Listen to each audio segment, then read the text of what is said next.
আসসালামু আলাইকুম বন্ধুগণ, আজ আমরা সপরিবারে বেড়াতে যাচ্ছি চা বাগানের সামনে টকি দিদাদের বাড়িতে।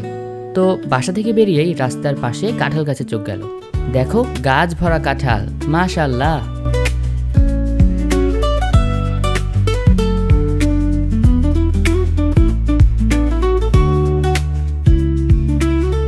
যাবার পথে মধুবন থেকে কিছু টুকটাক কিনলাম ওদের জন্য। কেনা শেষ, আবার অটোতে উঠলাম। এদিকের পরিবেশটা আসলেই বেশ সুন্দর।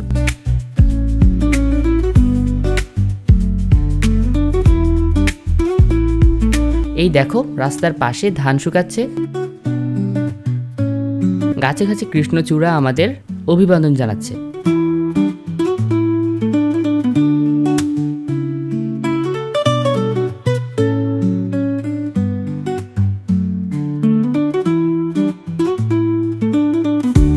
এদিকটায় নিচে ধান ক্ষেত, পাশে চা বাগান।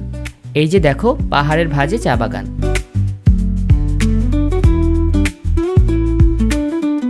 এখানে না আসলে বুঝবাই না যে কি ভাল লাগে, মনে হবে বাগানের মাঝে হারিয়ে যায়। এদিকে নতুন রাস্তা প্রশস্ত হবে, তাই বাগানের কিছুটা কাটা পড়ছে। যাকগে, দুধারের মনোরম পরিবেশ দেখতে দেখতে চলে আসছি দিদাদের বাড়িতে। আয়ান বাঁকা বোকা করে কি ভিডিও করতেছে সেই থেকে।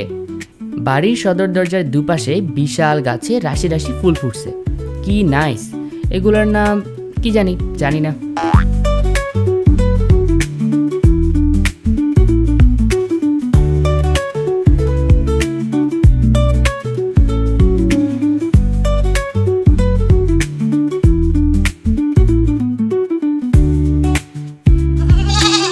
আমরা আসবো শুই না, রহিমা কাকির ছাগলটা সামনে আমাদের ওয়েলকাম জানাইতে বসে আছে।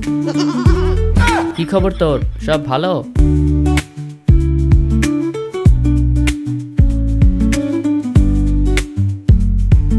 বরাবরের মতো আমাদের দেখা রহিমা কাকির ঈদ মোবারক চলতেছে।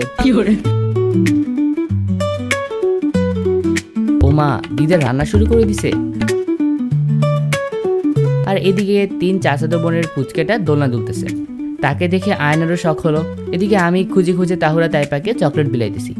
টকি দিদারেও একটা খাইয়ে দিলাম। বাবারে বাবা, দোলনায় বসে ভিডিও করে। এদিকে তাইপাকে পড়াতে আসে রূপা আপু, ফাঁকে ওদেরও একটু ভিডিও করলাম। এই যে কাকি মজার নাস্তা নিয়ে হাজির।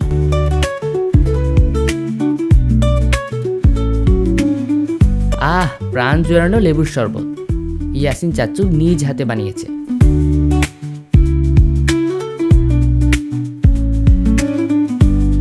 নাস্তা খেয়ে গেলাম পুকুর পাড়ে। মেইন রাস্তা ঘেঁষে পুকুর পাড়। এদিকটা নিরিবিলি, এখন গরমকাল তাই পানি শুকিয়ে গেছে।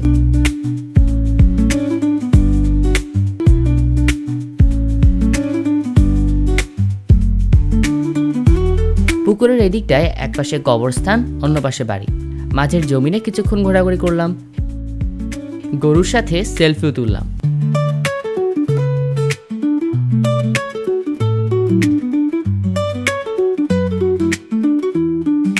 এই যে ধান গাছ দেখছো, ওয়াও, খুব ভালো লাগছে।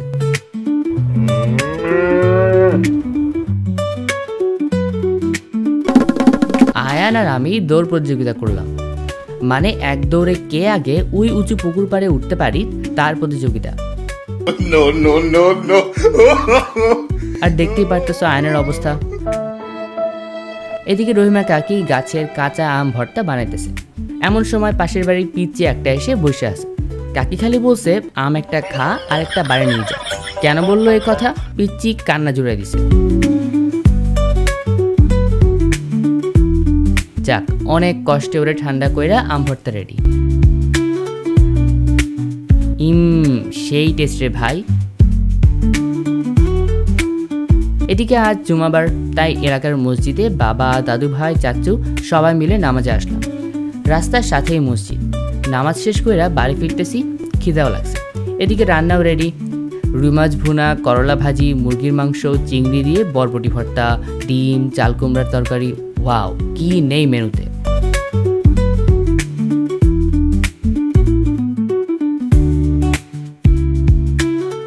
মজা করে খেলাম সব।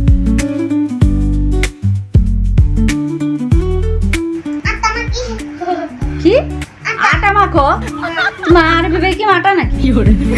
খাওয়ার পর একটু শুইতে গেছি, তামিয়া ঝাঁপায় পড়লো পেটের উপর। মা জিজ্ঞেস করলো কি করতেছো? বলে কি না আটা মাখি।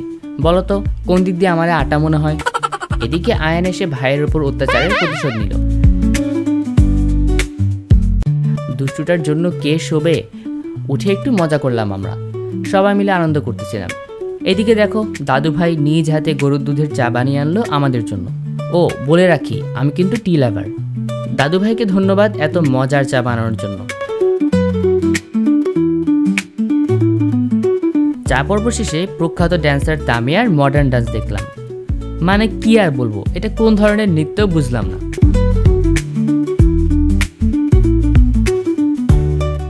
অনেক আনন্দের পর বিদায়ের পালা। আজকের মতো যেতে হবে, তাই মনটা একটু খারাপ লাগতেছিল।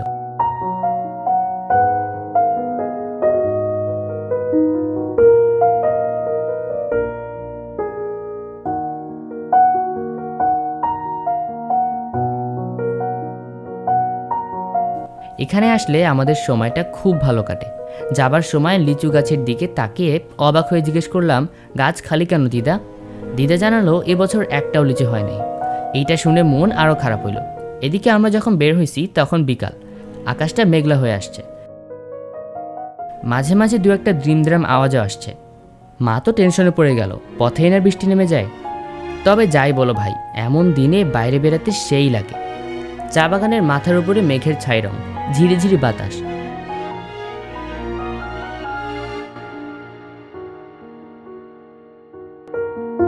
অটোতে উঠলাম। আজ ঘরে ফিরতে মন চাচ্ছে না। যেতে যেতে মনে মনে গাইলাম, মন মোর মেঘের সঙ্গী, মন মোর মেঘের সঙ্গী, উড়ে চলে দিক দিগন্তের পানে, নিঃসীম শূন্যে নিঃসীম শূন্যে, শ্রাবণ বর্ষণ সঙ্গীতে, শ্রাবণ বর্ষণ সঙ্গীতে, রিমি ঝিম রিমি ঝিম রিমি ঝিম, রিমি ঝিম রিমি ঝিম